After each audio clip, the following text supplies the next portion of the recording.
When we think of the wealthiest empires in human history, our minds immediately go to gold.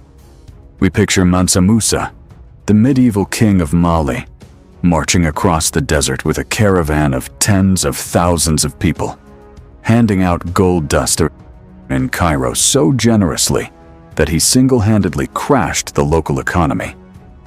We are told that West Africa was a land paved in gold, and that gold was the foundation of its power. But that is a myth. In the medieval world, gold was surprisingly cheap in the forests and savannas of West Africa. You could not eat it. You could not use it to preserve food in a tropical climate where meat rotted in a matter of hours. And most importantly, in the scorching heat of the sub-Saharan sun, gold did nothing to keep a human being alive. To survive, people and their livestock needed sodium. In the vast, landlocked kingdom south of the desert, salt was rarer than diamonds. This geographical imbalance created one of the most lucrative and lopsided trade networks in human history. To the south, empires sat on mountains of gold, but starved for salt. To the north, deep within the barren wastes of the Sahara, lay the opposite, an endless, blinding expanse of white, where the ground itself was made of pure salt. But there was not a scrap of food or a drop of fresh water to be found.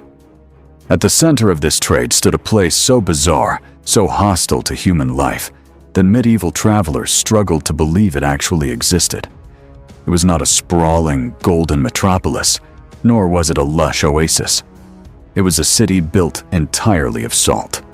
Its name was Tagaza. When the legendary traveler Ibn Battuta arrived in Tagaza in 1352, after a grueling 25-day trek across the burning sands from Sijil Masa, he did not find a grand city of stone or clay. He found a ghost town of white. The houses were built from slabs of rock salt, cut directly from the earth. The roofs were made of camel skins, stretched tight over rafters of salt blocks. Even the local mosque was constructed entirely of salt, its walls glistening under the relentless Saharan sun. There were no trees, no grass, no gardens.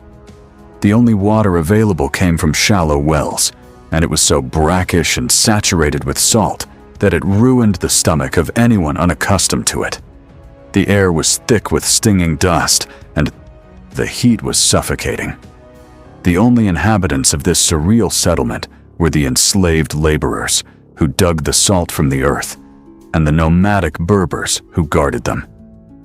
They lived on a diet of imported dates, camel meat, and millet brought in by traders from the south.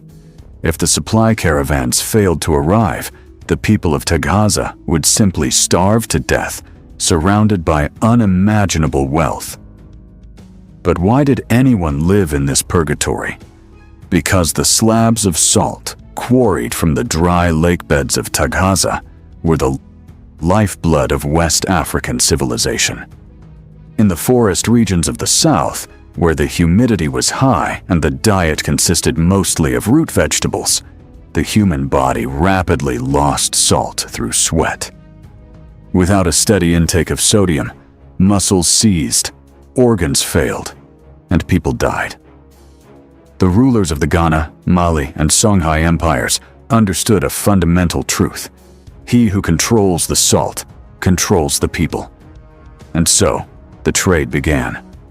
Every year, massive caravans consisting of thousands of camels set out from the northern edges of the desert, loaded with textiles, glassware, and manufactured goods. They stopped at Tagaza, where they loaded their beasts of burden with heavy rectangular slabs of gray and white rock salt, each weighing up to 80 pounds. From there, they marched southward, navigating the shifting dunes of the Sahara by the stars. When these caravans finally reached the great trading hubs along the Niger River, cities like Timbuktu, Gao, and Djenné, the salt was met by merchants from the southern gold fields. There, in the shadow of mud brick mosques and bustling marketplaces, the trade took place. According to early Arab geographers, Much of this exchange occurred through silent barter. The northern merchants would lay out their slabs of salt along the riverbank and retreat into the distance. The southern gold miners would then approach, place a quantity of gold dust next to each slab, and step back. If the salt merchants were satisfied with the amount of gold, they took it and departed. If not, they waited until more gold was added. In this system, salt was not merely a commodity, it was a currency. In some regions, a slab of Tagaza salt could be exchanged pound for pure gold. A single block of salt could buy a slave, a herd of cattle, or secure the loyalty of an entire province. For centuries, this trade fueled the rise of the great West African empires. First came the Ghana Empire, which grew fabulously wealthy simply by taxing the flow of salt moving south and gold moving north. When Ghana fell, the Mali Empire took its place, expanding its borders to envelope the southern trade terminals. By the 15th century, however, a new power was rising along the bend of the Niger River.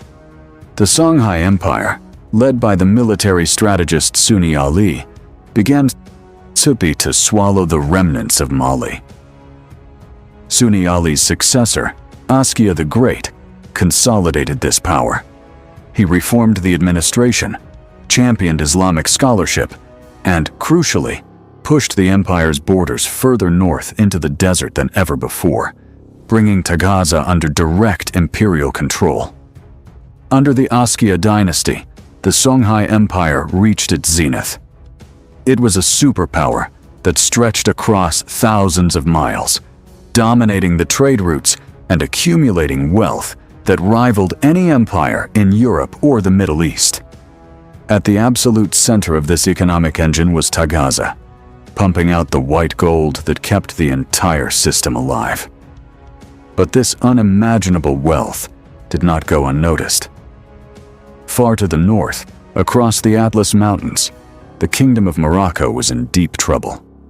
Locked in a bitter struggle against Spanish and Portuguese expansion and facing internal instability, the Moroccan Saadian dynasty was running out of money.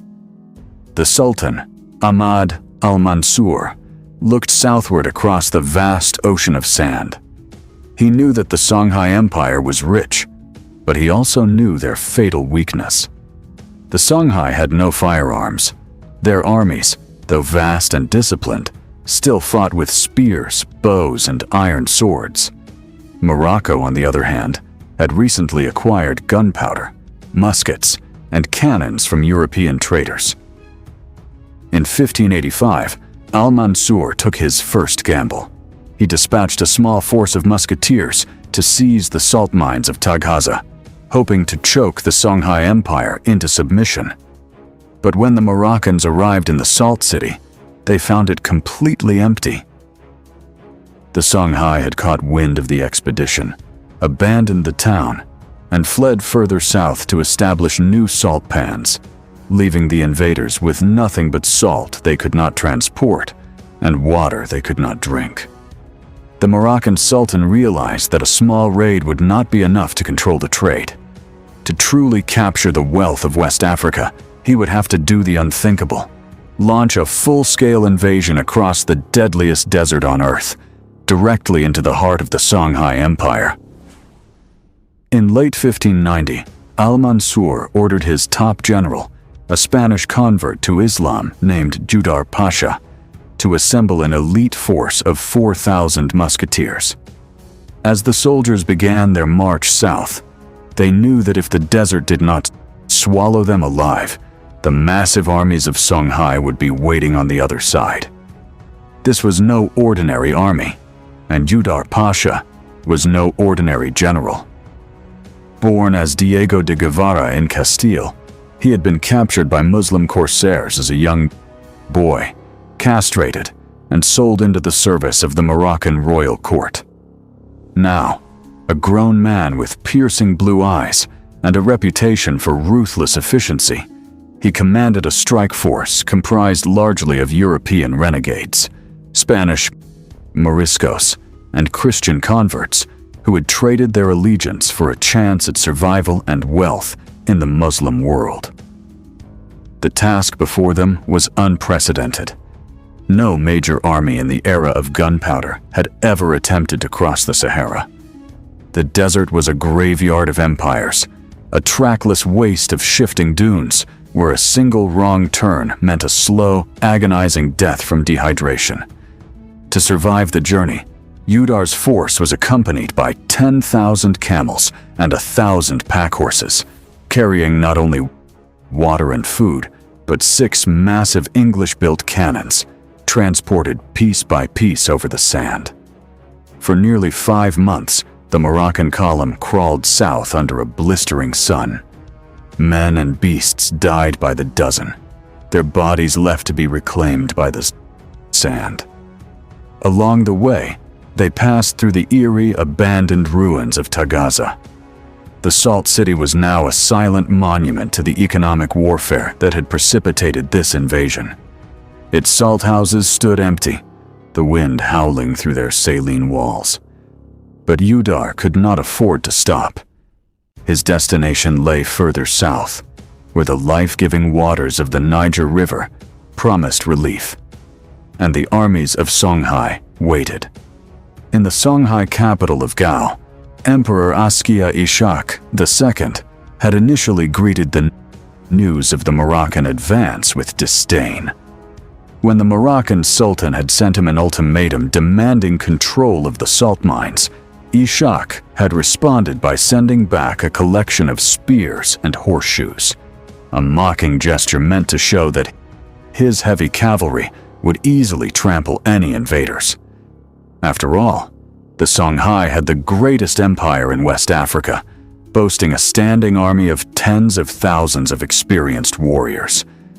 But as report after report filtered into Gao, confirming that the Moroccan army had not only survived the desert crossing, but was fast approaching the Niger River, the emperor's confidence turned to dread. Ishak hastily mobilized his forces, gathering a massive host of 18,000 cavalry and nearly 10,000 infantry. It was a glittering assembly of spears, leather shields, and iron swords.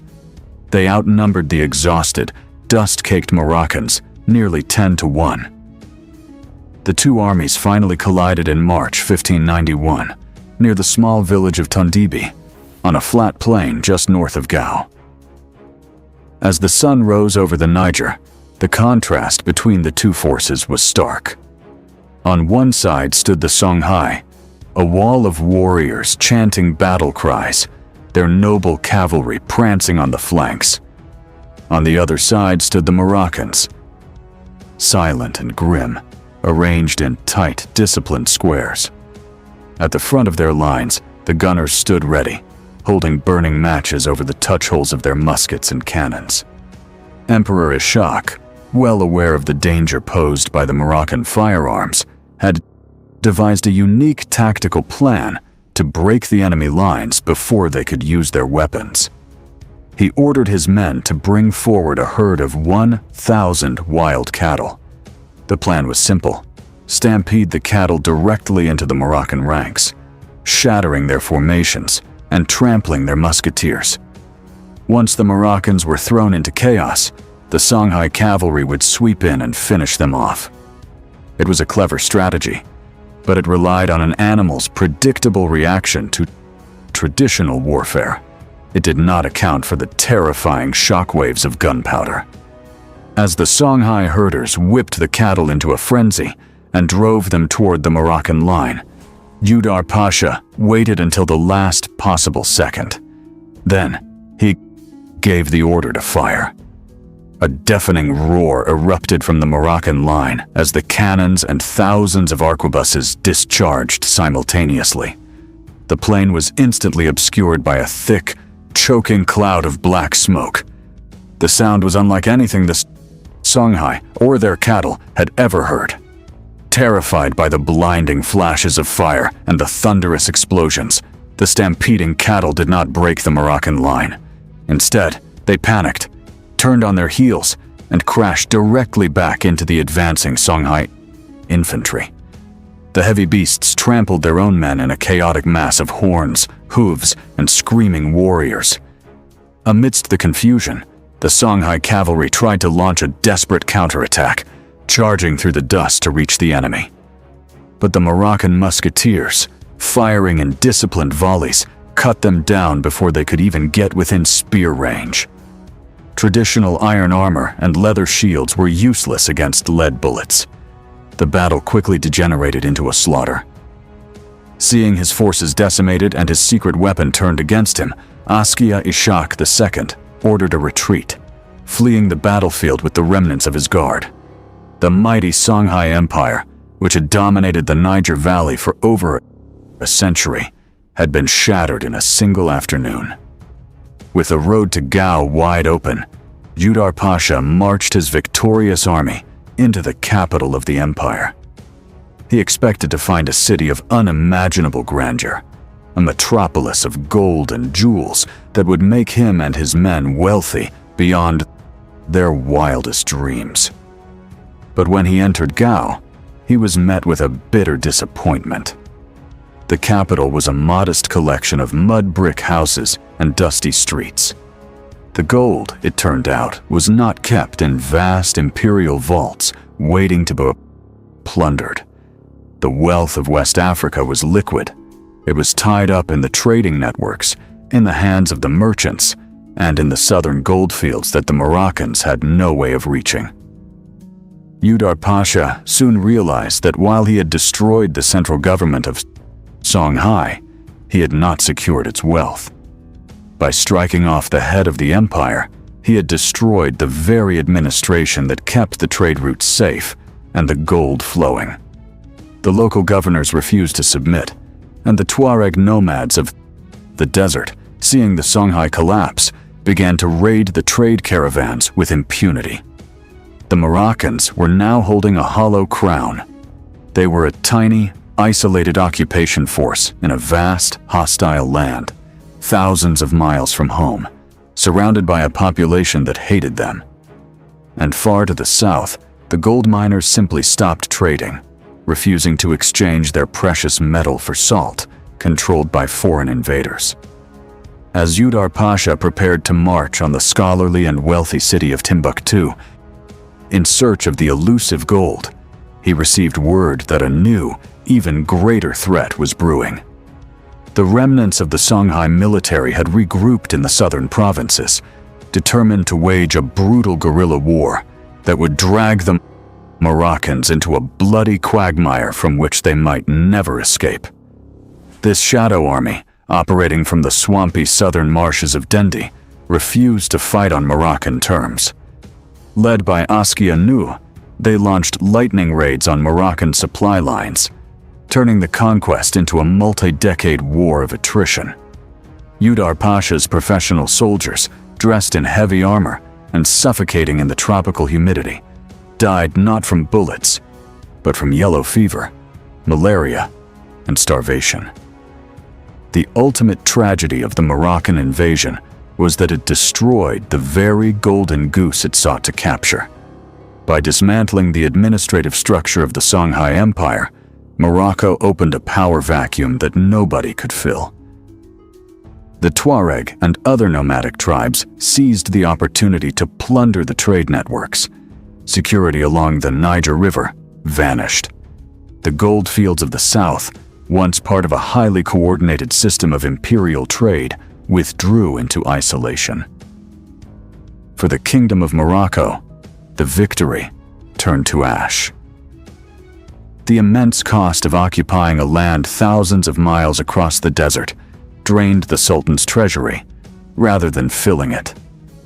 While some gold was sent back to Marrakesh, it was a fraction of what had been promised.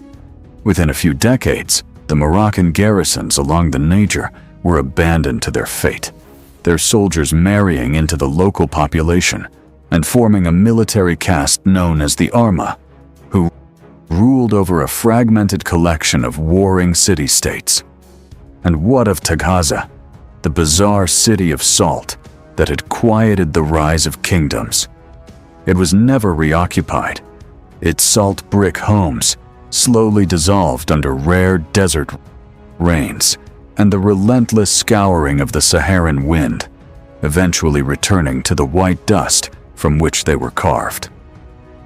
The salt miners moved permanently to Taoudeni, further south, but the great trans-Saharan trade routes would never fully recover. The global economy was shifting. European sailing ships were now hugging the West African coast, trading directly with the southern forest kingdoms for gold, ivory, and luxury goods. The Saharan caravans, which had linked the Mediterranean to the African interior for 1,000 years, slowly faded into a memory. History often remembers the conquerors who chased gold, but it forgets the quiet commodity that made their gold valuable in the first place. The rise and fall of the West African empires was not dictated by the luxury of precious metals, but by the biology of survival. Without the salt of Tagaza, the legendary wealth of Mansa Musa, and the grand mosques of Timbuktu could never have existed.